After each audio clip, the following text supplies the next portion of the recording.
ការជំរុញចិត្តការដែលមនុស្សម្នាក់ឆ្លងកាត់ឧបសគ្គហើយឈានទៅរកភាពជោគជ័យបានវាចាំបាច់ខ្លាំងក្នុងការជំរុញលើកទឹកចិត្តតើពាក្យជំរុញចិត្តនោះមានន័យដូចម្ដេចការជំរុញចិត្តគឺជាការផ្ដល់កម្លាំងចិត្តឲ្យនរណាម្នាក់បន្តក្តីសង្ឃឹមនិងមិនបោះបង់វាហើយការជំរុញចិត្តមាននៅគ្រប់ទីកន្លែងមនុស្សសត្វនិងវត្ថុអ្វីទាំងអស់នោះជួយឲ្យយើងមានចិត្តក្លាហានស្វែងរកអ្វីដែលមាននៅក្នុងខ្លួនយើងគ្រប់ពេលវេលាដែលយើងអាចមើលឃើញតាមរយៈការប៉ះស្ទាបឬការនិយាយស្ដី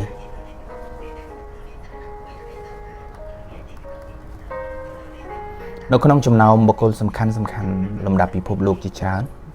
សុទ្ធតែមានកម្លាំងជំរុញចិត្តគ្រប់គ្នាពួកគេអាចប្រើកម្លាំងជំរុញចិត្តនោះបង្កើតជាប្រយោជន៍បានច្រើនសន្ធឹកសន្ធាប់ជាពិសេសពេលឃើញយើងរុញរានិងប្រុងបោះបង់ដូច្នេះហើយការជំរុញចិត្តគឺពិតជាសំខាន់ខ្លាំងសម្រាប់មនុស្សគ្រប់គ្នាតើយើងមានបានសាកសួរខ្លួនឯងហើយឬនៅមានកត្តាអ្វីខ្លះដែលជំរុញចិត្តយើងឲ្យទៅមុខបន្តទៀត1កត្តាគោលដៅ2កត្តាក្តីសុបិន3ជំនឿជាក់លើខ្លួនឯង4កត្តាបរាជ័យនិងបទពិសោធន៍5កត្តាវិន័យនិងទម្លាប់ល្អ6កត្តាជំរុញពីអ្វីដែលមាននៅជុំវិញខ្លួនយើងរ៉ូណាល់ដូគឺជាកំពូលកីឡាករបាល់ទាត់លំដាប់ពិភពលោកម្នាក់ដែលកើតនៅក្នុងគ្រួសារដែលមានជីវភាពក្រីក្រខ្លាំងគាត់ត្រូវបានមនុស្សជាច្រើនសើចចំអកព្រោះគាត់មានរាងស្គមនិងមិនស័ក្តិសមគឺជាកីឡាករអាជីពទោះបីជាយ៉ាងណាក៏ដោយគាត់មិនបានបោះបង់ក្តីសម័យដែលចង់ក្លាយទៅជាកីឡាករលំដាប់ពិភពលោកឡើយរ៉ូណាល់ដូជឿជាក់ថាការដែលមានទេពកោសល្យតែមួយមុខមិនអាចនាំរូបគេទៅរកភាពជោគជ័យបានឡើយគឺត្រូវតែមានការជំរុញលើកទឹកចិត្តនិងវិន័យផងដែរកត្តាវិន័យនេះបានធ្វើឲ្យគាត់ក្លាយទៅជាកំពូលកីឡាករលំដាប់ពិភពលោកនាពេលបច្ចុប្បន្នការស្វែងរកកម្លាំងជំរុញចិត្តតើអ្នកធ្លាប់ស្ដាប់ចម្រៀងរលូនលូចមនោសញ្ចេតនាហើយក៏ស្រក់ទឹកភ្នែកដោយមិនដឹងខ្លួនដែរឬទេតើអ្នកធ្លាប់ស្ដាប់ពាក្យស្លោកដដែលកាន់តែស្ដាប់កាន់តែព្រោះដែរឬទេ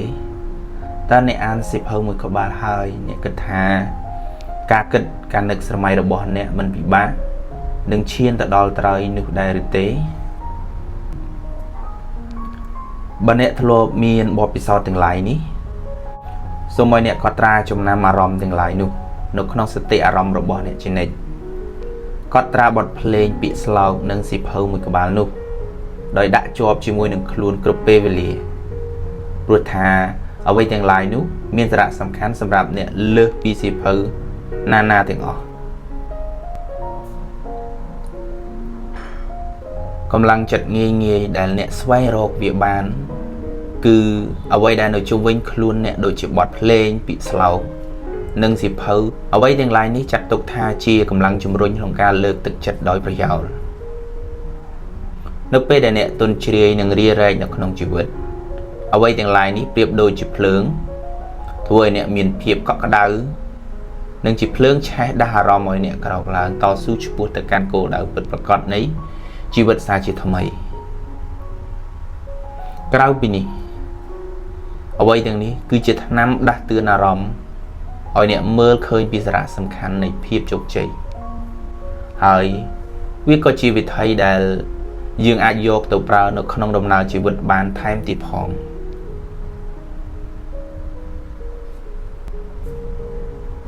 ដូចជារឿងរបស់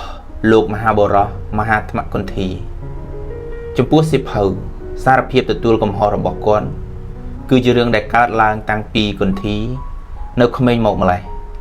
គាត់មានពូដែលចូលចិត្តជក់បារីនិងផឹកស្រាជាប្រចាំធ្វើឲ្យគាត់កើតមានអារម្មណ៍ចង់ជក់និងផឹកដែរក្រោយមកគន្ធី có ban trên đó ca trụ bà rây phật xa đó chắc bắt đầu vì cầm tích bà rây sau trong đài lục bú cây trụ nó sau rồi hốt đó tên trụ lần ấy thì bùng phật quát khai trên nệ trụ bà rây nâng phật xa đang luôn ở không mình trong cõi được bê đài ọt lôi tình có từ lùi yu từ con ở thò nó không chật ra bọc con thì can tay tận tróm chật còn ở kết xa chỉ thầm chỉ riêng rồi ngày rồi hốt đòn miền bề khá